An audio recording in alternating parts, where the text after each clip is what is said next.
Salut les amis, c'est Gilles et on se retrouve aujourd'hui pour le lancement de l'interview Relax de Sifano. Sifano, bienvenue. Oh mon dieu, c'est légendaire là, ce qui est en train de se passer. Installe-toi confortablement parce qu'on va passer une bonne demi-heure ensemble et plus, si affinité. Bien sûr, toujours avec affinité avec toi Gilles, bien sûr. Mais c'est incroyable, comme je te disais avant qu'on lance, mais mec, le premier date de décembre 2012. C'est fou, on est bientôt en décembre 2019, c'est incroyable. Et je suis honoré que tu m'aies proposé d'être parmi les premiers de ce renouveau. C'est plus le mode relax, même si on a toujours l'interview relax. Alors, Sifano, on ne te présente plus, actif sur YouTube depuis 2011, 2 210 000 abonnés, 1,62 milliard de vues, 4508 vidéos, l'homme qui a toujours rêvé de déjeuner avec Zelda en mode relax dans un décor rempli de cubes et de diamants. Waouh, la présentation. Aujourd'hui, ce qui va nous intéresser, ce n'est pas Sifano, le youtubeur que tout le monde connaît, c'est c'est l'homme derrière la légende de YouTube. Ça y est, commence. On est là pour revenir sur ton parcours, permettre à tes abonnés de mieux te connaître et des nouveaux abonnés également, et peut-être dévoiler un Sifano que les gens ne connaissent pas forcément. Si tu es prêt, on embarque pour un voyage à travers ton odyssée YouTube. C'est parti. Let's go. La première vidéo que tu as regardée sur YouTube, c'était quand ? Et c'était quoi ? Première vidéo que j'ai regardée sur YouTube, c'est fou ça comme question. Écoute, ça devait être en 2007, 2008 par là, vraiment pas au tout début de YouTube, mais pas loin derrière. Et qu'est-ce que c'était ? Alors écoute, soit c'était sûrement une compilation de chats, comme il y en avait beaucoup à l'époque, je pense. Soit c'était peut-être déjà un petit peu à l'époque, il y avait tu sais, des gameplays mais qui n'étaient pas commentés. Parfois certains sites les mettaient en ligne pour ensuite les rediriger vers leur site web, ce genre de choses. Donc peut-être quelque chose comme ça, mais on va dire j'ai souvenir de l'époque où j'étais au lycée et on regardait des compiles de chats sur YouTube, et c'était 2007-2008. Donc je pense que je vais te dire ça. D'ailleurs, la famille s'agrandit. 3 chats maintenant. Ah là là, ça n'arrête plus là, il faut que je me calme, avec les poils partout. Mais ouais, 3 chats. Moi j'en ai un. J'ai un petit mâle de 2 ans là que j'ai pris à la SPA, il s'appelle Grisy. Il est pas loin de moi. Il est relax. Parfait, comme nous tous. Alors, les youtubeurs que tu aimais suivre à l'époque, tu t'en souviens avant de te lancer ?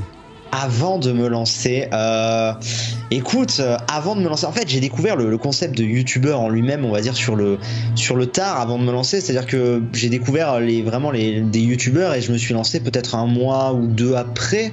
On va dire le vrai youtubeur que je suivais pas assidûment, parce que j'ai jamais été un énorme consommateur de YouTube, mais que je connaissais de nom. On va dire c'était Joueur du Grenier qui a été vraiment précurseur et on va dire Joueur du Grenier. Après, à l'époque où moi je me suis lancé, il y avait déjà depuis quelques mois Fanta, Diablo X9, Monsieur Levé 12, toute cette époque qui était là un peu avant la mienne. Ouais. Et ensuite j'ai suivi quelques mois après. Mais voilà, si je devais t'en sortir un, je dirais JDG évidemment. Bah oui, évidemment. Qu'est-ce qui a fait qu'à un moment donné, on se dit allez, j'y vais, ça y est, moi aussi j'ai envie de faire des vidéos. Quelle était ta motivation pour démarrer ? Eh ben écoute, c'était juste de partager. En fait, j'étais dans une période où j'avais beaucoup de temps libre, puisque j'étais, pour raconter un petit peu, en fait, j'étais dans mes études, et au final, c'était une période où vraiment j'avais très peu de cours, si tu veux. J'attendais que l'année reprenne, et du coup, je regardais beaucoup. Je commençais vraiment à consommer pas mal de YouTube, enfin à mon niveau, tu vois. Je me suis dit tiens, pourquoi pas essayer de présenter un jeu que moi je connais un petit peu et tout, parce que je voyais beaucoup, notamment j'avais vu un YouTuber anglais qui lui faisait des let's play, des walkthroughs comme on disait même à l'époque. et voilà, et puis je me suis dit tiens, je vais essayer. Et je me suis dit je vais faire mon petit jeu donc sur Pokémon à l'époque.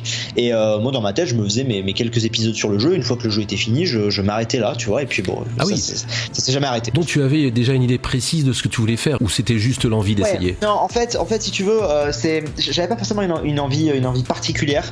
Ce que je voyais en revanche, c'était que la plupart de ce qui était proposé en France, en tout cas de ce que je connaissais, ne m'attirait pas forcément. je regardais mais je me voyais pas forcément y jouer. Il y avait beaucoup de Call of Duty, il y avait tu vois Joueur du Grenier qui était dans un format bien spécifique, donc c'était pas forcément quelque chose qui moi m'intéressait. En revanche, quand j'ai découvert cette chaîne anglaise qui lui faisait vraiment partager, juste discuter avec les gens, etc., vraiment la base du let's play, là ça m'a intéressé parce que j'avais pas mal de jeux de mon enfance que je connaissais bien et que j'avais envie de partager, et du coup je me suis dit que j'allais tester au début, tu vois, juste comme ça, et puis finalement les gens sont arrivés, il y a eu un retour, et en fait j'ai découvert, je m'y attendais pas forcément, mais j'ai découvert ce plaisir du feedback avec les gens, des retours, des conseils qui étaient donnés, et puis j'ai fait un deuxième jeu, puis un troisième, et puis voilà, ça s'est jamais arrêté, et c'est que quelques mois après que j'ai vraiment réalisé que j'adorais ça et que je voulais continuer, et quelques années après que ça a pu devenir mon métier.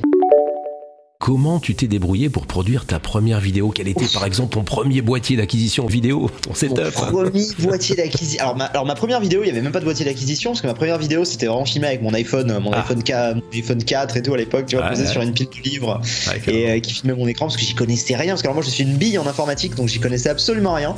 Et après très vite je suis passé sur Avermedia, mais c'était ça qui permettait de filmer en HDMI, la PS3, parce que c'était la PS3 à l'époque. Là on parle de la PS5, là tu vois ça me rajeunit pas. Là vraiment, là on nous parle de PS5 en fin 2020. Te souviens-tu de la date de ta première vidéo sur YouTube? Bien sûr, 3 février 2011. Non. Ah ouais, bien sûr, c'est l'anniversaire de la chaîne. J'ai l'impression que tu l'avais préparé, quoi. Ah non, mais bien sûr, mais ça je le connais par cœur, parce que souvent on me demande quand est-ce que je me suis lancé. Beaucoup de gens croient que je me suis lancé en 2012, parce que ma chaîne actuelle date de 2012, mais non, je me suis lancé en 2011, et c'était 3 février 2011, première vidéo, Tu te souviens de ce que tu as ressenti la première fois que tu as vu ta vidéo en ligne? Écoute, alors c'est assez spécial parce que paradoxalement, on va dire la première année sur YouTube, en fait j'ai assez peu de souvenirs de ce que ça représentait. C'est-à-dire que il y avait des commentaires, mais tu sais déjà à cette époque-là l'interface était très différente, les statistiques étaient beaucoup moins mises en avant, et je suis incapable par exemple de te dire sur la première année combien j'avais d'abonnés ou de vues par vidéo. Je sais juste que les gens regardaient et j'avais des commentaires suffisamment pour avoir des discussions avec des gens, et j'avais des gens qui m'envoyaient des messages parce qu'il y avait un système de DM et tout à l'époque. Mais non, ce qui m'a frappé, moi je me rappelle par contre, c'était le fait que je me sentais extrêmement stressé sur ma toute première vidéo, et que au final quand je la regarde aujourd'hui, je la trouve très très gênante, et pourtant à l'époque beaucoup de gens m'ont envoyé des messages en me disant non c'est trop cool et tout, tu vois, l'a priori que j'avais négatif et de peur en fait a été très rapidement balayé par les gens qui m'ont rassuré. Et il y a quelque chose qui m'a frappé, c'est que à l'époque, alors qu'on faisait beaucoup moins de vues qu'aujourd'hui, j'ai reçu énormément de gens me disant c'est trop cool, tu m'as donné envie d'essayer et de me lancer. Aujourd'hui je reçois quasi plus ce genre de messages, parce que tout le monde a son compte ou a une chaîne ou a voulu tester, enfin tout le monde, on se comprend, tu vois, beaucoup de gens ont pu, mais à l'époque c'était vraiment fou. Des fois je recevais des vidéos de gens qui se lançaient et qui disaient voilà j'ai vu une vidéo de Sifano ou de Monsieur le V12, enfin tu vois, des gens qui citaient des youtubeurs. Ça fait plaisir, parce que du coup qu'est-ce que tu avais en tête à ce moment-là, quoi? C'était super gentil, c'était vraiment adorable, et j'étais trop heureux. Donc je me souviens, j'étais très stressé parce que je me sentais pas du tout à l'aise, et au final ça avait pas l'air de choquer les gens, et on s'est amélioré, mais voilà, c'était un début. Après voilà, je pense que la même vidéo aujourd'hui elle serait beaucoup moins bien passée parce que l'univers de YouTube a évolué, mais je pense que même moi en fait je ne l'aurais pas faite comme ça, parce que j'aurais été plus au courant de comment tout ça se passait. En fait on a un peu essuyé les premiers plâtres, tu vois, c'était le début. Quel était le regard de tes parents, tes amis, de tes proches quand tu t'es lancé justement? Écoute, je l'ai pas dit tout de suite, mais alors pas en mode honte ou quoi que ce soit, mais je sais pas pourquoi au début je l'ai pas dit, parce qu'en fait c'était tellement, si tu veux, je faisais ça, mais d'un autre côté c'était un peu anecdotique pour moi. Je faisais ça comme si j'allais tenir je sais pas, étant plus jeune, un blog, ou bien jouer à un jeu en ligne, ou tu vois, enfin vraiment, ou un jeu peut-être même pas en ligne d'ailleurs, il y en avait moins à l'époque, mais tu vois, j'avais ça, mais je le disais pas forcément. Et c'est au bout de quelques mois, quand j'avais je crois 1000 abonnés à peu près à l'époque, je l'avais dit à un pote qui avait été choqué, qui trouvait ça génial, et puis quelques temps après, au bout d'un an à peu près, je l'avais dit à mes parents qui comprenaient pas trop. Ma maman pensait que j'étais à la télé, hein, c'est un peu spécial. Et du coup ils t'ont encouragé, t'ont freiné, ils se sont intéressés à ce que tu faisais? Alors mon papa, les deux m'ont encouragé. Mon papa avait quand même beaucoup de méfiance par rapport à ça, surtout au moment où quelques années après, quand j'ai pu commencer à dégager un revenu et peut-être en faire mon métier, il m'a quand même bien averti de me dire de faire attention, que oui c'était cool, mais est-ce que ça allait durer, qu'il fallait pas que je compte que sur ça. On savait pas du tout en fait à l'époque, donc ils ont été vachement vachement comment dirais-je, préventif avec moi à ce niveau-là. Et puis bon, petit à petit ça s'est fait, ils s'y sont habitués. Ils ont suivi ton évolution, ils t'ont accompagné là-dessus. Ouais, bah mon papa, c'est encore très drôle aujourd'hui, là, il habite plus en France, mais des fois tu vois on s'appelle et on se fait des petits FaceTime ou quoi, et des fois il me montre sur la télé, il a une vidéo YouTube à moi qu'il était en train de regarder. Enfin c'est très drôle en fait. Mon papa regarde beaucoup ce que je fais, donc c'est rigolo. Je suis curieux, il est où, dans quel pays? Il est en Thaïlande. Bonsoir, papa Sifano. C'est ça, exactement. Donc voilà, mais ouais, non, au début c'était forcément un peu d'inquiétude, et puis au fur et à mesure, je pense que les années, les mois et les années ont avancé. Bon, quand tu fais ça depuis 5-6 ans, bon bah oui, il te dit bah fais attention, mais bon bah c'est comme si demain j'avais un boulot et que je me faisais virer, ou que bon voilà, un accident peut arriver, mais c'est normal. Aujourd'hui, est-ce que leur regard a changé par rapport au début? J'imagine que oui. Oui. Bah ils voient ça déjà, c'est beaucoup plus clair pour eux. Moi, mon père, par exemple, tu vois, il y a encore quelques années, il voyait les tout premiers reportages sur la Paris Games Week ou sur la Video City, par exemple, et il me disait j'ai vu, il y avait des gens là, à la Video City, c'est des collègues à toi, tu fais comme eux et tout. Enfin, tu vois, donc il s'intéressait un petit peu, mais voilà, il comprenait pas énormément. Maintenant, il sait concrètement ce que je fais, et ça se passe très bien, et je pense qu'il en est content. Donc à chaque fois, il m'en parle un petit peu. Des fois, il s'amuse. Anecdote très drôle. Des fois, il s'amuse dans des il est avec des amis à lui, et puis des fois il y a des jeunes, et des fois il va voir les jeunes, il m'a déjà filmé ça une fois, il va les voir, il leur dit tu regardes YouTube? Bah oui, tu connais Sifano? Oui, bah c'est mon fils. J'adore. Mon père il m'amène à l'international, ça me fait mourir de rire, quoi. Donc il y a beaucoup de Français en Thaïlande, donc voilà, c'est rigolo, et donc il est fier de ce que tu fais, ouais. Je pense, j'en suis en tout cas moi j'en suis content. Tu te souviens de tes... On passait à autre chose, mais c'est important, on parle des débuts. De tes premiers 1000 abonnés. Mais je me rappelle, c'était assez fou, parce que en fait je trouve qu'on a perdu ça un peu aujourd'hui sur YouTube, tellement le public est grand, tellement les chiffres sont immenses, si tu veux, mais c'est vrai que quand tu mets 1000 personnes autour de toi, ça calme tout de suite en fait. Et te dire que chaque personne, moi c'est toujours ça, à chaque fois que je veux redescendre un petit peu, que je veux relativiser, je me dis mais tu te rends compte que t'as X milliers ou millions de personnes qui ont cliqué individuellement à un moment sur ta chaîne, qui se sont intéressés. Donc c'est quelque chose d'assez fou. Et ouais, franchement les 1000 abonnés, je me rappelle que c'était un cap symbolique, parce qu'à l'époque on parle pas de centaines de milliers ou de millions d'abonnés, tu vois. Il y avait Cyprien, Diablo X9, ils avaient quoi? Ils avaient 20 000 abonnés, quoi, peut-être, je sais pas, tu vois, enfin 30 000, 40 000, mais enfin on était sur des délires beaucoup moins grands, quoi. Quand toi t'avais 1000 abonnés, c'était un peu comme si t'avais le million aujourd'hui. J'exagère, mais ça, dans l'idée, tu vois, en relativité, c'était un peu ça, quoi. Donc c'était vraiment fou. C'était ça. Et j'étais très content. C'est ce que tu ressentais, donc, et c'est ce que tu avais en tête à ce moment-là. Ouais. Et alors, c'était quand approximativement, combien de temps après avoir démarré ces 1000 euros? Les 1000 abonnés. C'est 1000 abonnés, pardon. Ouais, pas les 1000 euros. Les 1000 euros, c'est un peu plus tard. Non, mais t'as vu tout de suite, ils vont dire Gillo, il pense tout de suite au pognon, quoi. Allez, rends l'argent aux abonnés. Bien sûr, toujours l'argent qu'ils ont très rarement dépensé, bien sûr d'ailleurs, mais hormis pour les dons, bien sûr. Et sinon, non, mais cette blague d'ailleurs, cette blague de rends l'argent aux abonnés, c'est gratuit YouTube. Enfin bref. Oui. Mais du coup, non, alors. Première impression. Écoute, c'est venu quand? C'est venu, je dirais, au bout de 9 mois, 1 an à peu près. Mais après, tu sais, moi j'avais eu des problèmes de hack, qui fait que j'avais dû repartir à zéro. Donc j'ai toujours une valeur un peu de temps un peu spécial là-dessus. Mais je dirais, moi je me rappelle, en fait, si tu veux, je me rappelle très bien de mes 100 000 abonnés. C'est bien, c'est une bonne transition. Tu passes aux 100 000.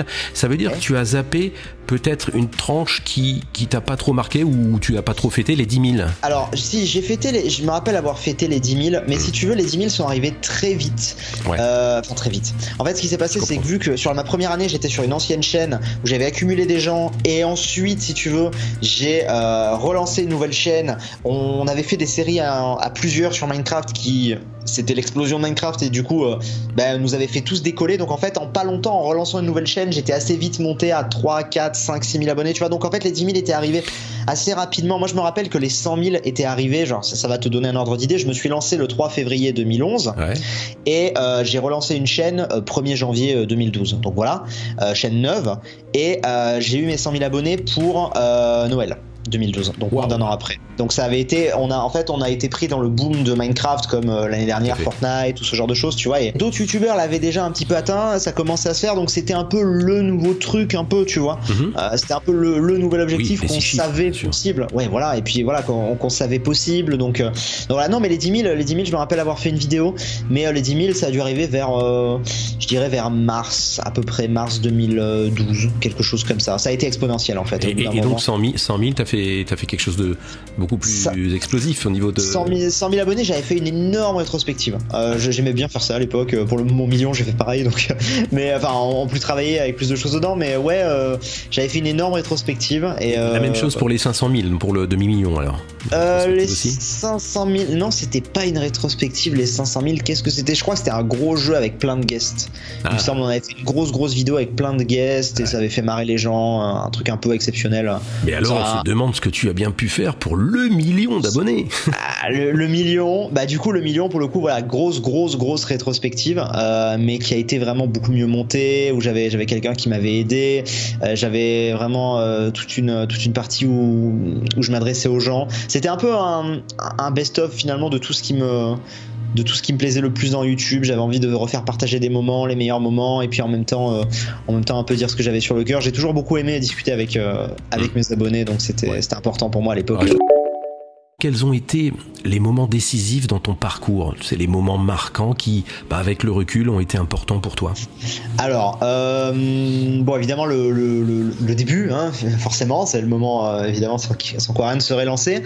Je te dirais ensuite, bon, bien évidemment, je vais pas forcément parler de la chaîne que j'ai refaite suite à un hack et tout, parce que bon, finalement, c'est une reprise, mais tu vois, j'en ai pas tant souffert que ça, finalement. J'ai envie de te dire ensuite, l'autre moment marquant, malgré tout, parce que c'est important, et même pas pour ce que ça représente en soi, mais plus pour ce que ça m'a permis derrière, c'est quand j'ai pu commencer à dégager un premier salaire de YouTube, parce que ça voulait dire à plein temps sur YouTube, plus s'exprimer sur YouTube, plus s'éclater sur YouTube et pouvoir passer plus de temps à faire des vidéos. Donc je te dirais ça. Je te dirais bien évidemment le million, donc les 100 000 et le million. Ouais. Et je te dirais aussi, eh bien, alors là, on avance grandement dans le temps et on avait plus fait de mode relax entre temps, mais il y a 2 ans, quand j'ai fait une grosse pause sur ma chaîne et que j'ai remis beaucoup de choses en question aussi, j'en avais besoin, mais ça m'a fait énormément de bien. J'ai changé beaucoup de choses dans ma vie, pro comme perso, et ça m'a fait énormément de bien. Tes meilleurs souvenirs sur YouTube? Mes meilleurs souvenirs sur YouTube, écoute, il doit en avoir quelques-uns, enfin pas mal quand même. Ouais, il y en a plein. Déjà tous les débuts, en multi. À l'époque, j'étais avec Frigiel, Zelvac, plein d'autres, parce que en fait, on a fait quelque chose à l'époque dont on ne se rendait absolument pas compte, c'est que on a fait, tu sais ce qu'on dit aujourd'hui sur YouTube, on a fait des feats, on a fait voilà de la cross promo, on a partagé les abonnés et tout, sauf que on se rendait pas du tout compte de ça. Nous, on a juste fait des vidéos entre potes, et je te dis, à cette époque-là, je regardais même pas les vues ou les abonnés, quasiment, c'était assez peu. C'est aussi pour ça que j'ai du mal à situer les 10 000, parce que je regardais pas trop. Oui. Et si tu veux, cette époque-là, en fait, c'était assez fou, parce que on a fait en fait la recette qui marche encore aujourd'hui sur YouTube, mais sans vraiment s'en rendre compte. Nous, on était juste une bande de potes, on délirait, on était gamins, quasiment. Enfin, moi, j'étais le plus vieux, mais j'avais à peine 19 ans, quoi. Donc, on était vraiment tous très jeunes. Les autres avaient 16-17, et on faisait ça juste pour s'éclater. Et quand il repense, c'était vachement innocent, et c'était absolument pas calculé, absolument pas négatif. Enfin voilà, c'était vraiment juste de la bonne humeur, des amis qui partagent. Je te dirais ça. Je te dirais, écoute, des meilleurs moments. Il y en a eu énormément, évidemment. Tous les lives caritatifs que j'ai pu faire ces dernières années aussi, parce que c'est quelque chose qui me touche beaucoup.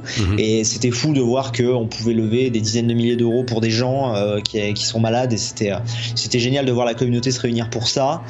Récemment, j'ai fait des vidéos aussi pour tout ce qui était plus protection des animaux. Alors là, on sort vraiment du cadre du gaming, mais c'est aussi une des résolutions que j'ai prises sur les derniers mois, c'était de vraiment me faire plaisir, et aussi de profiter de la caisse de résonance qu'avait la chaîne pour un petit peu aborder d'autres sujets. Et du coup, j'ai pu aborder ça parce que ça me tenait beaucoup à cœur, et j'ai pu faire une vidéo qui, pour moi, est sûrement celle que je préfère sur ma chaîne, et ça reste un moment important parce qu'elle a été très très bien accueillie.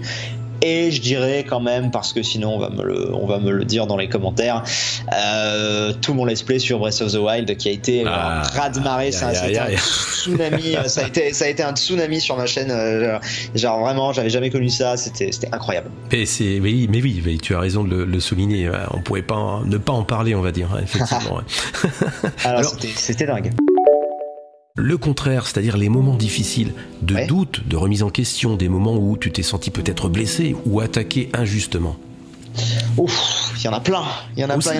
Ah bah il y en a, mais non, alors si on devait globaliser, je te dirais qu'en fait l'un des trucs qui a été le plus dur à accepter pour moi au début sur YouTube, c'est tout ce qui est hater et critique gratuite, parce que je viens d'une époque et d'un monde, c'est un peu exagéré, mais oui, enfin en tout cas d'une période où Internet était beaucoup moins présent, à l'époque où moi j'étais à l'école, j'étais en cours, etc. Tu vois, par exemple, moi ça va peut-être choquer des gens ce que je vais dire, mais je n'avais pas de téléphone à l'école, enfin j'avais pas de smartphone, en tout cas au lycée j'ai passé mon bac, j'avais encore un Nokia, il y a Twitter et tout, ça n'existait pas du tout, donc en fait j'étais pas dans cette mode, je suis pas de la génération réseaux sociaux, finalement je suis la génération vraiment juste au-dessus, et ce qui fait que, enfin en tout cas à l'époque où j'ai grandi, et ce qui fait que d'un coup avec l'émergence d'internet et de YouTube, je me suis retrouvé d'un coup avec des mecs qui parfois un peu jeunes, eux pouvaient avoir cette critique et cette attaque facile, et moi je ne comprenais pas parce que j'avais jamais été confronté à ça, ou alors les seuls gens avec qui j'étais confronté à ça c'était un gamin qui était avec moi à l'école, mais bon ça se réglait très vite en fait, il y avait pas il y avait à la limite une raison, une dispute, il m'a volé mon goûter ou j'en sais rien. Non mais tu vois, on n'a pas été préparé à ça, on n'est pas préparé, et en fait moi tu vois encore une fois, alors sûrement pas de la bonne manière, mais il y a des fois où tu vas aller vers ces gens, tu leur dis, mais tu vois, un peu comme, encore une fois, un peu comme si t'as une dispute avec quelqu'un dans la cour de récré, bah tu vas aller régler le problème. Bah là tu vois, j'allais voir les gens et je leur dis mais pourquoi en fait, genre je fais juste des vidéos dans mon coin, qu'est-ce que je vous ai fait, ou ce genre de choses, tu vois. Et puis alors des fois au bout d'un moment, quand tu en prends trop dans la figure, tu réponds un peu énervé parce que t'as aussi ton caractère, et au bout d'un moment t'en as marre que ça te tombe dessus, donc erreur, il faut pas le faire et tout. Mais voilà, donc je te dirais globalement, les moments difficiles entre guillemets, ça a été, il y en a plein de petits, il y a des moments où c'est plus calme qu'à d'autres moments, il y a toujours des moments, tu vois, mais c'est, on va dire, en fait j'ai une espèce de fascination que je ne comprends pas, les gens qui perdent leur temps et qui s'éclatent à embêter les autres. En fait, c'est vraiment, donc je suis fasciné de manière négative, mais tu vois, je sais pas, c'est une espèce un peu bizarre, ces gens-là, je sais pas. Question tabou. Merci. Est-ce qu'il y a eu des moments où tu as pensé arrêter YouTube? Oui, bien sûr. Oui, j'ai eu envie à un moment donné, pendant ma grosse pause il y a 2 ans, où en fait c'est pas que je voulais arrêter YouTube, c'est que dans ma tête c'était fini en fait, c'était vraiment arrêté, c'était acté, je voulais plus refaire de YouTube. Ah ouais, c'était sûr, genre j'ai des enregistrements avec Super Brioche que tu avais reçu à l'époque, et où je lui parle, mais vraiment, alors on se parle entre nous, mais je lui parle en pleurs et je lui dis mec, j'en ai marre, c'est fini, stop, tout ça, c'est fini, on arrête, je ferai autre chose et tout, enfin vraiment des moments assez difficiles. Et pourquoi, alors c'est un tout, c'est bon, ouais, la critique, pas la critique, mais les gens et tu sais, cette espèce de pression, alors qui est toujours qui est difficilement perceptible pour quelqu'un qui regarde juste des vidéos, mais c'est pas une pression, voilà, c'est pas l'usine, c'est pas physique, c'est pas, non, mais c'est, voilà, quand tu as un rythme, et moi en l'occurrence à l'époque j'avais un gros rythme, je sortais plusieurs vidéos par jour et par semaine, tu vois, te dire, il faut toujours que ça sorte à l'heure, il faut toujours que ce soit bien fait, il faut toujours satisfaire les gens, il faut toujours, t'es dans une espèce d'engrenage un peu, tu te rends pas compte, tu sors pas la tête de l'eau en fait, t'es dans une espèce de course aux chiffres malgré toi, tu essaies toujours de faire mieux, de faire en sorte que ça plaise plus aux gens, et quand ça plaît pas et que ça râle énormément en commentaire, bah, vu que t'es hyper investi là-dedans, ça te fait mal et tu vois, enfin ça te déprime totalement, nerveuse, une espèce de pression qui t'use en fait au bout d'un moment.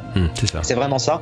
Donc je te dirais ça. Dans ma vie perso à ce moment-là, ça allait pas trop non plus. Donc en fait tout s'est enchaîné, si tu veux, un peu au même moment, une espèce de bulle qui a éclaté, qui a fait que j'étais vraiment en mode je ne veux plus. Vraiment je ne veux plus de tout ça. J'ai fait vraiment un burn-out en fait. J'étais vraiment dégoûté de tout ça. Et d'ailleurs quand je suis revenu sur YouTube au début, j'ai plus fait du tout de gaming. Pas parce que j'avais spécialement envie de changer, mais juste parce que en fait j'avais juste besoin de souffler quoi. Je voulais pas revenir pour faire la même chose et j'avais un peu peur de retomber là-dedans, tu vois. Donc ça m'a fait beaucoup de bien, ça m'a fait prendre beaucoup de recul. Et pourquoi est-ce que je suis revenu finalement? Ce qui t'a donné la force, l'envie, le courage. Alors, il y a plusieurs choses, si on doit être honnête. Il y a plein de choses. Déjà, en fait, durant cette période, j'ai déménagé dans une nouvelle ville. Je suis arrivé à Paris, j'étais à Lille avant. Donc, plein de nouvelles têtes, des amis que je fréquentais un peu via Skype ou Discord ou quoi, qui d'un coup, on se voit très vite pendant l'été et te remotive et tu parles et tu reprends, enfin, tu relativises un peu et tu t'imagines à pourquoi pas le faire sous un autre format ou peut-être avec un moins gros rythme et ce genre de choses. Il y a aussi le fait que, au bout d'un moment, ça m'a un petit peu manqué, mine de rien, de juste jouer aux jeux vidéo en fait, parce que j'étais dans un rythme tellement grand que je jouais aux jeux vidéo, mais quasiment que en vidéo, je jouais quasiment plus pour moi, et en fait là du coup je suis vraiment passé juste tout au tout et je jouais quasiment plus et ça me manquait. Et d'ailleurs au tout début je faisais un tout petit peu de Twitch avant vraiment de reprendre vraiment beaucoup YouTube. Je faisais un petit peu de Twitch, juste tu vois, des petits jeux, du Minecraft, du World of Warcraft et tout, parce que ça me manquait un petit peu. Et le dernier truc, c'est durant l'été, j'avais rencontré un abonné. On avait organisé une rencontre avec une association qui réalisait les rêves des enfants malades. Et cette personne, du coup, quand elle m'avait vu, avait été vachement émue. J'en ai parlé dans une vidéo récemment, justement, c'est marrant. Et le fait de le voir, alors que moi j'étais vraiment dans ce rejet de YouTube, le fait de le voir ému et de voir que tu pouvais aussi apporter beaucoup de bonheur, alors que je suis juste un gars qui parle de jeux dans ma chambre, tu vois, je suis pas un chanteur, j'ai pas un talent particulier, si ce n'est peut-être, mais j'imagine comme n'importe quel youtubeur, avoir peut-être je sais pas, soit une personnalité, soit une voix qui te captive. Enfin, il y a un truc qui fait que les gens restent sur tes vidéos, forcément, je suppose. Mais tu vois, ça me paraît pas être quelque chose de dingue. Mais de voir que tu peux faire du bien à des gens comme ça m'a fait énormément de bien. Et ça m'a donné envie aussi de me battre pour ces personnes-là. Et c'est d'ailleurs la suite de ça que derrière j'ai fait beaucoup plus de salons, un peu partout à travers la France, pour rencontrer plein de gens, parce que moi ça m'a fait beaucoup de bien. En fait, ça lui a fait du bien. Ça m'a fait prendre conscience que tu pouvais faire du bien à des gens autres que juste des gens chez qui tout allait bien, même si je le savais, mais le fait de le voir, ça te frappe. Et moi, ça m'a fait du bien de casser cette barrière internet et vraiment de voir des gens. Je faisais déjà un petit peu des conventions, mais très peu, et à partir de là, j'en ai fait beaucoup.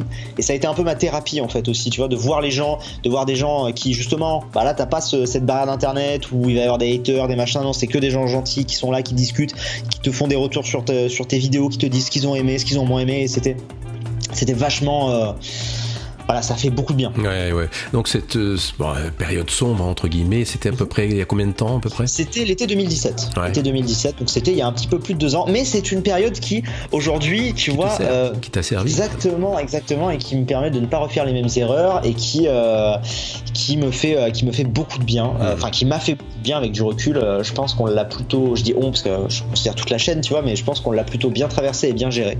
Et comme cette discussion relax. Exactement, carrément. Alors, on va repartir dans le positif. Yeah. Je te rassure tout de suite, l'interview relax n'est pas terminée. Mais si tu veux lancer ta chaîne YouTube ou Twitch et tenter l'aventure, regarde bien ce qui suit. Salut, moi c'est Tony du studio IRG et je vais vous montrer aujourd'hui comment mettre en place le pack YouTuber de chez Havor Media en seulement 1 minute. À l'intérieur de ce pack, nous avons une carte de capture, un micro et une webcam. Pour commencer, on connecte la console à la carte de capture. On installe la caméra pour être visible sur nos enregistrements ou notre stream. Il ne reste plus que le micro. Avec sa prise casque à l'arrière et la gestion du volume en façade, il garantira une compréhension parfaite et une qualité excellente. Ça y est, tout fonctionne. L'ensemble du matériel est plug and play, ça veut dire que tout est reconnu automatiquement. Il ne reste plus qu'à lancer Recentral pour vos enregistrements, OBS voire XSplit pour vos streams. T'as vu comme c'est simple ? T'attends quoi pour devenir influenceur ?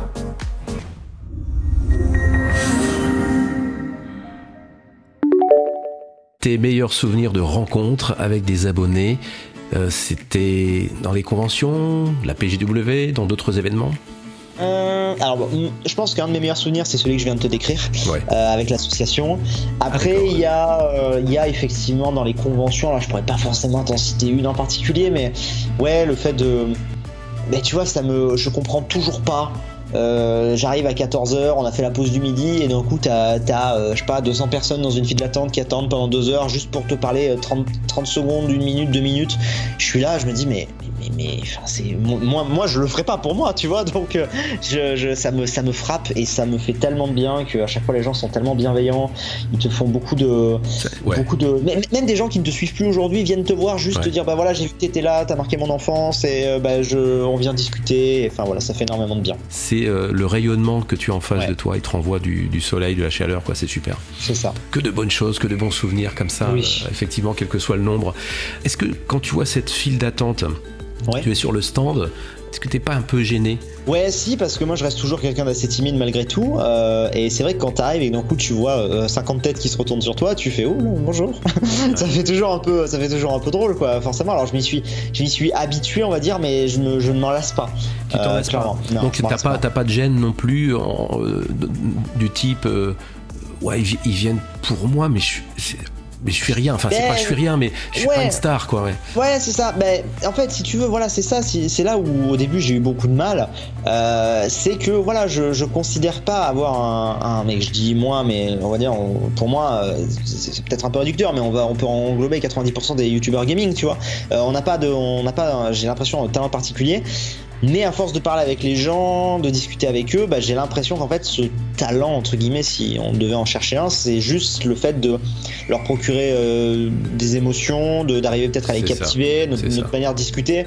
Je sais pas, je me suis souvent posé la question de tiens, pourquoi est-ce qu'un tel il marche et un tel il marche pas? Pourtant ils font le même jeu, ils ont le même micro, peut-être que c'est l'intonation, peut-être que c'est la joie, peut-être que c'est les rires, peut-être que c'est la façon de parler, peut-être que voilà, c'est des choses qui on est sur l'humain après, ça se contrôle pas. Ça se contrôle pas, bien sûr. Donc on va dire ça. Donc en fait moi aujourd'hui je me vois un peu comme un grand frère, quoi, parce que la plupart ont mon âge ou sont un peu plus jeunes, donc c'est toujours sympa, et je m'en lasse pas, mais c'est vrai que j'ai essayé petit à petit de comprendre qu'est-ce qui pouvait provoquer ça. On a dû te le demander des milliers de fois de faire un selfie avec toi, et à ce moment-là, qu'est-ce que tu ressens? Qu'est-ce que ça signifie aussi pour toi? Le selfie, c'est toujours le selfie, c'est ce que je préfère en fait, parce que la dédicace, je m'y suis habillé. Ça pour le coup, j'ai eu beaucoup de mal au début. Je voulais pas faire de convention pour ça, parce que justement pour moi la dédicace, c'est vraiment là, on est dans un cadre. C'est réducteur, c'est réducteur, et c'est vraiment le cadre un peu star, tu vois. Ça, ouais. J'ai un peu du mal. Bon, maintenant quand tu arrives avec les salons, ils t'ont imprimé 500 flyers. Bon. Tu fais des dédicaces, voilà, ok. Mais de toute façon, en général, tu vois, je le vois simplement sur les têtes des gens. Des fois, t'as des gens, ils viennent me voir, je leur dis salut, tu veux une dédicace? Oui, s'il te plaît, voilà et tout. Et après je fais oui, tu veux une photo? Et là tout de suite tu vois un grand sourire, genre ah oui, genre vraiment, ils ont plus envie d'une photo que finalement un bout de papier, et je peux totalement comprendre. Et moi je préfère la photo parce que déjà le contact humain est mieux qu'à travers un papier, et c'est une photo en fait, je me sens pas je me sens pas monter, tu vois, je me sens pas mis en avant ou quoi sur une photo. C'est pas comme une dédicace où c'est vraiment, il y a un espèce de entre guillemets rapport de force qui va s'installer. Tu viens demander une dédicace, la voici. Là c'est juste une photo comme je pourrais en prendre une avec un pote, on est tous les deux sans filtre, sans rien du tout, on prend une photo, on sourit, et c'est ça que j'aime bien en fait. Que représente ta communauté pour toi aujourd'hui? Moi ma communauté c'est ma deuxième famille aujourd'hui. Voilà. Ouais, c'est clairement ma deuxième famille. Ils m'ont vu grandir, ils m'ont vu évoluer. Ils m'ont connu, j'étais ado, parce que je me suis lancé, j'avais 18 ans. On est encore ado quasiment. Enfin, je me avec ces personnes, mais en tout cas moi j'étais encore ado. Et voilà, je vivais chez ma mère. Ils m'ont vu grandir, m'ont vu m'émanciper, ils m'ont vu bouger. Enfin, tu vois, voilà. En fait ils ont suivi toute une partie de ma vie, quoi, donc et j'espère pouvoir continuer jusqu'à plus tard, quand je serai marié, j'aurai des enfants, et ce sera drôle de voir, tu vois, vous m'avez certains qui m'auront suivi de vraiment ado à plus tard parents peut-être, donc il y a cette évolution. Et donc ouais, je partage pas tout forcément, parce qu'il y a quand même une barrière à respecter. Je montre uniquement ce que j'ai envie de montrer, mais ouais, c'est une famille, c'est ma deuxième famille. Si tu pouvais tous les rassembler dans une méga salle, dans un stade ou sur les Champs-Élysées, qu'est-ce que tu aimerais leur dire du fond du cœur? J'aimerais les remercier. Déjà, c'est la première des choses. J'aimerais les remercier, et j'aimerais juste en fait pouvoir se faire une espèce. Alors tu vas dire que j'adore ça, mais c'est vrai. J'aimerais bien se faire une espèce de grosse rétrospective tous ensemble ou quoi, tu vois. pour revoir à certains moments et voir un peu les réactions qu'il y aurait dans le public, s'il y aurait des rires, s'il y aurait des larmes, selon les moments, je sais pas, il y a vraiment tout un côté un peu symbolique, quoi, et puis faire un méga selfie à poster sur Instagram aussi, ce serait rigolo. Donc voilà, ouais, je pense qu'on ferait ça, ouais. Ah mais là c'est le côté cœur, le côté vrai du youtubeur, de l'invité, de Sifano, d'émotivité. Oui, c'est ça, mais c'est ça que je cherchais en fait. Je pense qu'en fait avec les années, tu vois, passer les premières années où tu prends de l'expérience par rapport à YouTube, par rapport à la manière de faire des vidéos et tout, bon, au bout d'un moment, tu sais faire ça. Genre, je veux dire, je suis pas convaincu qu'entre 2016 et 2019, je fasse de meilleures vidéos entre guillemets en termes de matos, en termes de façon de filmer, tu vois. Peut-être que j'ai des projets plus ambitieux, mais je veux dire la simple vidéo de Let's Play par exemple que je vais faire, elle n'a pas changé fondamentalement. Par contre, ce qui a changé effectivement, c'est ma manière de percevoir les choses, et je me suis beaucoup plus adouci, et je suis beaucoup plus dans l'affect aujourd'hui parce que c'est ça qui me fait du bien. Je suis beaucoup moins dans tout ce qui est chiffres, dans tout ce qui est abonnés, dans tout ce qui est vues, et je suis beaucoup plus dans l'affect en fait. Et aujourd'hui c'est ce qui me fait du bien. Et j'ai déjà dit ça une fois lors d'une conférence à une convention. J'ai dit si je pouvais en fait j'arrêterais les vidéos et je ferais que des conventions, enfin des vidéos sur scène ou j'en sais rien. Enfin mais tu vois un truc toujours l'interaction quoi. avec les gens. Et c'est aussi pour ça que je fais de plus en plus de live parce que cette interaction en direct quoi. Donc, voilà. Ah mais je te rejoins complètement. Tellement. J'ai vécu un truc lors de l'E3 quand ils ont annoncé le nouveau Zelda, tu vois. On me demande souvent c'est quoi ton meilleur live. Pourtant j'en ai fait des lives. Et ben mon meilleur live en fait c'était il y a pas si longtemps, c'était là en juin dernier quand ils ont annoncé le nouveau Zelda. C'était incroyable parce que il y a eu une espèce de communion avec les gens dans le chat quand on a réalisé ce qui était en train de se passer. Les gens ont hurlé dans le chat. C'était comme s'il y avait eu un but dans un stade de foot, tu vois. Enfin on était tous tellement heureux. Mon nombre de viewers a triplé d'un seul coup parce qu'il y a tous les mecs qui étaient sur les différents lives et tout qui sont venus chez moi pour voir ma réaction parce qu'ils savent que j'adore le jeu. Enfin, il y avait une espèce de communion que tu peux pas avoir en vidéo parce qu'il y a ce décalage temporel entre au moment où toi tu vas le tourner et au moment où ça sort, il y a 2 jours d'écart et ben voilà, c'est pas pareil. Et là, il y avait vraiment une émotion collective qui était au plus haut et c'était génial. TWITCH Twitch qui va me faire kiffer aussi et on n'a pas fini d'en reparler. Ah tu vas t'amuser, ouais. C'est cool, oui c'est clair, elle fait un peu de l'ombre à YouTube parfois, il faudrait qu'elle se calme un peu mais bon, on aime bien Twitch. En dehors de ton talent et de ta persévérance, qui t'ont permis d'en arriver là, est-ce qu'il y a des gens qui ont été importants dans ton parcours, qui t'ont aidé et que tu aimerais remercier ? Je pense notamment à d'autres youtubeurs qui t'ont peut-être mis en avant à certains moments, à des graphistes, à des personnes de ton entourage aussi peut-être. Écoute, oui. Alors j'ai envie de te dire... Bon, il y en aurait plein, hein, donc ça va être compliqué. Déjà, de manière globale, je vais faire un grand merci à mon network, Wisdeo, qui... Alors, je leur facilite pas la vie. Je suis même...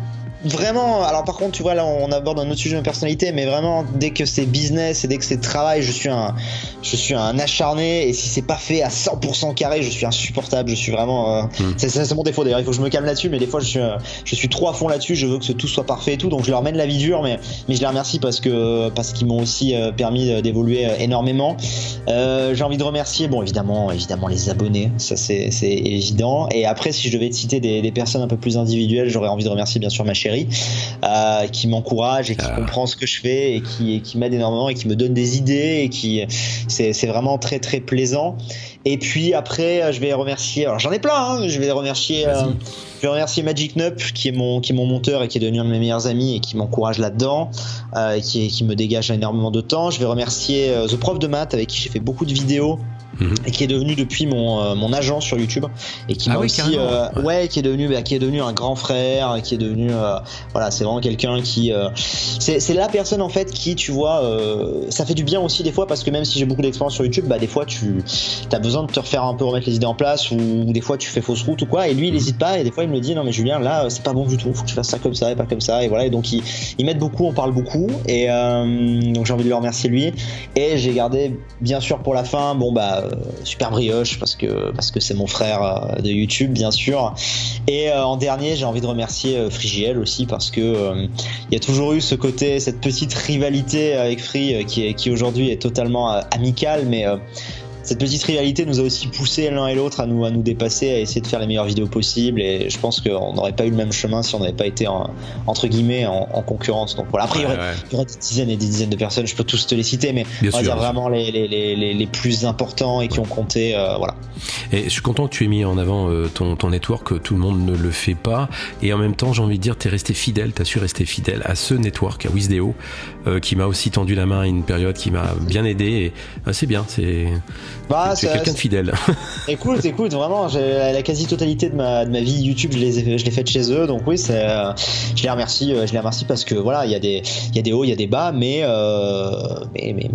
voilà, heureusement qu'ils sont là, parce que des fois il y a des problèmes, et heureusement qu'ils sont là pour les gérer.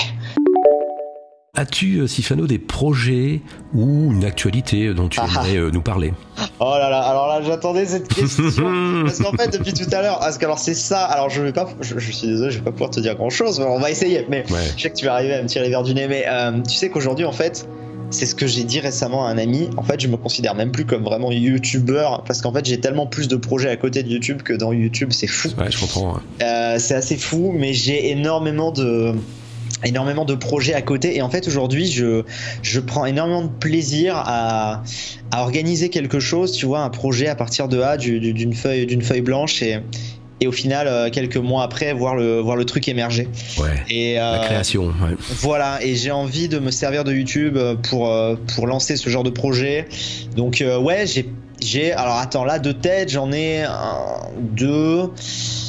3, j'ai au moins 5 projets différents, tu vois, donc quand même, voilà, des gros trucs, dont un truc que je tease depuis maintenant plusieurs semaines voire mois, qui est le projet le plus titanesque de toute ma vie, et je pense qu'il le restera d'ailleurs, parce que c'est tellement usant que je pense pas le refaire, mais je suis très fier d'organiser ça, et j'ai hâte que ça arrive. Bon, ça je peux évidemment rien te dire. D'accord. Qu'est-ce que je peux te dire? Je peux te dire que il est pas impossible qu'il y ait quelque chose, voilà, c'est plus classique là ce que je vais dire, mais bon, je l'avais jamais fait. Teaser. Il est pas impossible qu'il y ait quelque chose à lire, hein, qui pointe le bout de son nez l'année prochaine, on verra, c'est pas impossible. Voilà, c'est pas impossible, mais voilà. J'ai cru le voir dans Bienvenue dans mon intimité, mon vrai house tour. J'ai cru comprendre. Tu l'as vu. Bon voilà, il y a peut-être quelque chose qui se prépare de ce côté-là. Ouais. Et puis non, voilà, comme je t'ai dit, il y a surtout le gros projet de ma vie pro qui, pour t'en dire un peu, qui va être un énorme événement. Ça va pas être quelque chose sur YouTube, ça va vraiment être quelque chose en physique quelque part. Et ça prend énormément de temps, ça coûte énormément d'énergie et d'argent aussi, on va se le cacher, mais c'est hyper enrichissant et j'apprends énormément, et peut-être que ça va m'ouvrir des portes ou une voie vers je sais pas, vers l'événementiel ou vers quelque chose comme ça, j'en sais rien. Enfin, en tout cas, vraiment des projets comme ça, je m'éclate à être là-dessus, à piloter un projet comme ça. Donc, j'espère que tout se passera bien. Je t'en dirai plus en voilà, il vous a mis l'eau à la bouche. Moi, je le sais, je vais vous le dire, vous le saurez pas. T'aurais pu le savoir. C'est pas, le monde est tellement petit, ça commence à se savoir un peu à droite à gauche quand même, donc t'aurais pu le savoir. En parlant de ta vidéo intimité où tu nous montres ton acquisition, ton appartement, là, c'est vachement cool. J'adore ça. J'ai cru comprendre, au cas où je me perdrais dans Paris, je pouvais dormir derrière ton setup. Ouais, il y a un canapé derrière le setup. Il y a un canapé qui derrière, on prend un peu de place, qui rend le setup un poil petit, mais j'avais pas envie d'avoir un. Tu vois, si tu as vu la vidéo, en plus de toute façon, j'ai déjà une belle collection qui est à côté du salon, mais j'avais pas forcément envie d'être, vu que c'est une pièce où je passe la majeure partie de mon temps, j'ai plus envie d'être vraiment dans un truc genre ultra geek et tout, parce que sinon j'ai l'impression de jamais sortir de ça. Donc en fait c'est un peu, mais pas trop, ça reste soft, et ça me permet d'être dans ma petite zone de confort. C'est mon bureau de manière générale, en fait, là où je peux jouer, là où je peux bosser sur mes projets, là où tu mélanges pas tout, et au moins on n'est pas dans la surdose, quoi, dans le. Exactement. C'est pas un scoop pour ceux qui le suivent, hein, sur sa chaîne, ses projets, ses coups de cœur. Eh bien, je vais vous le dire, c'est dans sa douche et aux toilettes. Voilà, bien toutes sûr. Les idées, les idées arrivent. Mais je ne rigole pas, mais c'est vrai que ça m'arrive par moments. Enfin, ça m'arrivait à cette époque-là, effectivement. Ça a un nom, tu sais, t'as une période dans ta journée où ton cerveau est vraiment au maximum, et souvent c'est dans des moments un peu débiles. Et c'est là où d'un coup toute ta partie créative émerge en fait. Alors j'utilise pas forcément les bons termes je pense, mais tu vois ce que je veux dire. Des fois t'as des idées, t'as un moment où des fois il est 23h minuit, puis d'un coup t'as plein de motivation, t'as envie de faire plein de trucs, pas forcément créer une vidéo, mais même je sais pas, moi ça m'arrive des fois à 23h, allez je pète la forme, je vais ranger l'appart, je vais machin, enfin des trucs très bizarres, tu vois. Je sais pas, des fois mon cerveau il s'emballe tout seul à certains moments. Donc voilà, des fois ça arrive sous la douche, ouais. Comment tu vois évoluer ta chaîne dans 1 an, dans 2 ans? Et quelles sont tes envies aujourd'hui? Écoute, mes envies aujourd'hui, elles sont de continuer à m'éclater sur ma chaîne. J'ai parfaitement conscience que l'âge d'or, on va dire, enfin pas l'âge d'or, mais la période ascendante de la chaîne est derrière elle. Aujourd'hui, on est à peu près stable, on a une communauté qui est fidèle, on verra combien de temps elle reste. Il y a des nouvelles personnes qui nous rejoignent aussi, mais on n'est plus sur un rythme effréné comme une certaine époque. J'ai aussi ralenti ce rythme en termes de parution de vidéos, ce qui peut aussi expliquer le ralentissement du nombre d'abonnés, etc. Mais moi j'ai envie, si tu veux, de me stabiliser, de continuer à m'amuser. Je veux passer les 10 ans sur YouTube, ça c'est mon objectif, peut-être plus, on verra. Tant que j'aurai cette envie, tant que j'aurai cette motivation, je continuerai. J'ai envie d'émerger dans de plus gros projets, ça fait partie des choses dont je ne t'ai pas parlé, dont je peux un peu te teaser aussi.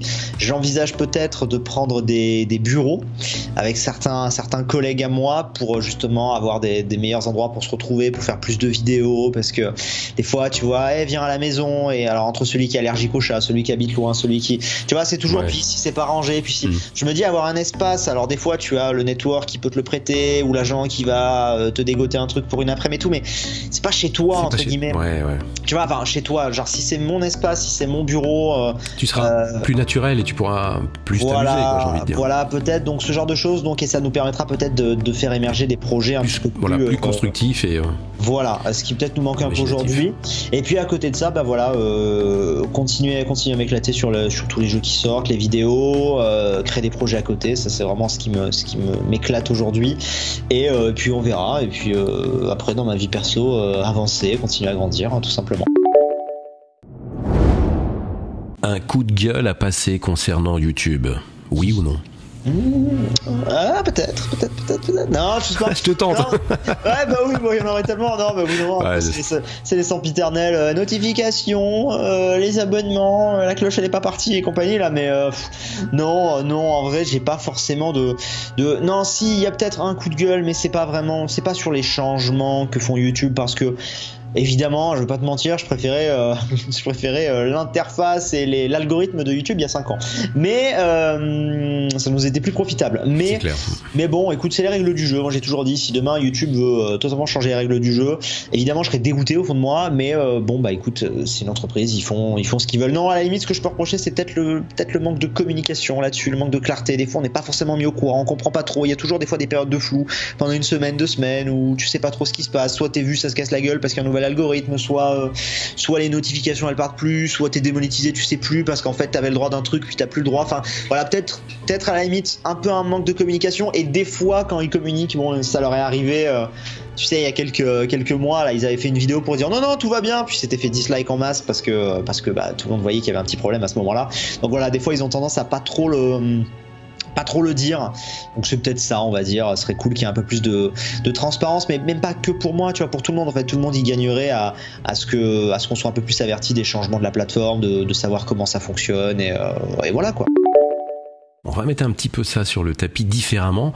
Si tu devais arrêter YouTube aujourd'hui, c'est ce que tu vas faire. Quelles sont les raisons qui pourraient t'amener à le faire? Non, je ne pensais pas ça, très bien. Je pensais que tu allais me dire qu'est-ce que tu devrais faire. D'accord.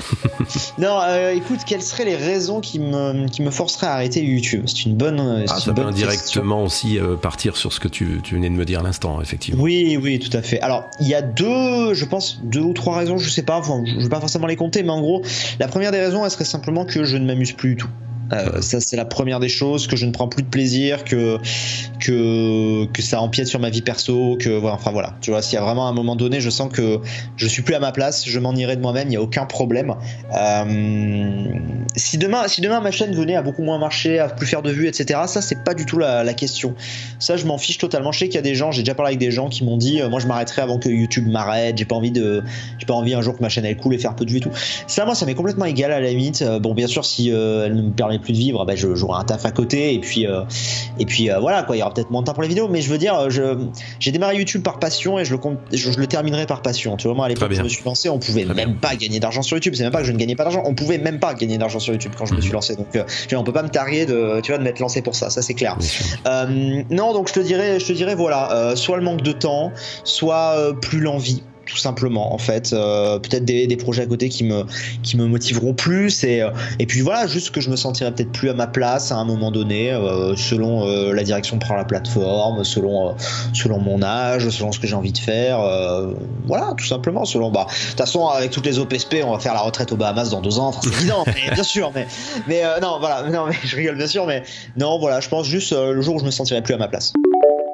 Est-ce qu'il y a un ou plusieurs youtubeurs que tu apprécies qui mériteraient d'être un peu plus connus et que tu souhaiterais mettre en avant? Très bonne question. Écoute, je l'ai cité tout à l'heure en tant que monteur, mais je vais quand même le citer aussi en tant que youtubeur, Magic Nup, qui est un ami et qui fait un travail titanesque sur ses vidéos, et qui est une des personnes que je vois qui se défonce le plus, qui essaie de faire vivre, bon il est dans Minecraft lui, mais il essaie de faire vivre la communauté Minecraft, il organise, c'est pas méchant ce que je vais dire, mais tu vois, il organise des fois plus de projets, d'événements et tout, où il invite vraiment tout le monde, tous les plus gros youtubeurs et tout, il organise plus de trucs que tous ces gros youtubeurs là qui eux parfois font pas grand chose, et juste oh cool, une série, on arrive, tu vois. Donc enfin vraiment il se défonce, il veut vraiment se donner, donc j'ai envie de te dire Magic Nup. Après bon il y en a tellement, et comme je te disais, je suis pas un énorme consommateur de YouTube, donc je connais pas tout le monde. Des fois tu sais que je découvre des chaînes qui ont 500 000 abonnés, j'ai jamais entendu parler, c'est fou, oui. Mais je vais te dire, alors c'est plus du tout un petit youtubeur, mais il mériterait quand même encore beaucoup plus d'abonnés. Mon youtubeur préféré, et qui je pense le restera, à savoir Atomium. Voilà, Atomium, ses chaînes, parce que Atomium il en a, je sais plus combien, il en a eu 3-4 de chaînes, je ne sais plus à force, mais voilà, Atomium sous toutes ses formes. Quel bon choix, Atomium. Alors pour la petite histoire, bon, Atomium c'est pareil, je l'ai connu au tout début aussi. Il était surtout chroniqueur jeuxvideo.com, il y avait surtout cette étiquette là. C'est un mec qui il m'a toujours fasciné dans sa façon de commenter. Il commente tellement agréable. Il est agréable. Mais la vidéo, la fluidité que ce mec a, la connaissance. Voilà, lui par exemple a un vrai talent. Alors tu en as d'autres, mais lui ça se voit. Genre ça se sent direct. Comme un ténor qui va ouvrir la bouche et il va avoir une voix incroyable qui va sortir. Ça va être plus visible qu'autre chose. Lui il a un truc, une connaissance, une fluidité, une façon de parler, de s'exprimer. C'est incroyable, c'est génial. Il m'épate, franchement. Et j'en suis presque jaloux. Mais enfin c'est un mec qui mérite beaucoup plus. J'en suis totalement jaloux. Tu fais chier, merde, Atomium. Alors, bon, si tu l'as un jour au téléphone, ou parce que j'arrive plus à le joindre, mais voilà, j'ai toujours pensé à lui et je continue toujours de temps en temps, surtout quand j'étais très jeu indé, je le suis toujours d'ailleurs, j'ai toujours été puisé ma source d'inspiration et mes choix de jeux indé chez lui d'ailleurs. Non mais c'est clair, mais tu vois, c'est une des quand on parlait de coup de gueule YouTube, alors c'est pas vraiment un coup de gueule, mais c'est un des trucs qui est bizarre aussi dans notre univers, c'est que il y a des gens de qui on est parfois très proche, et en fait on va s'éloigner parce que la vie fait qu'on va s'éloigner, mais en fait on n'a pas vraiment l'impression de les perdre de vue parce qu'on voit toujours leur tête tous les jours sur YouTube.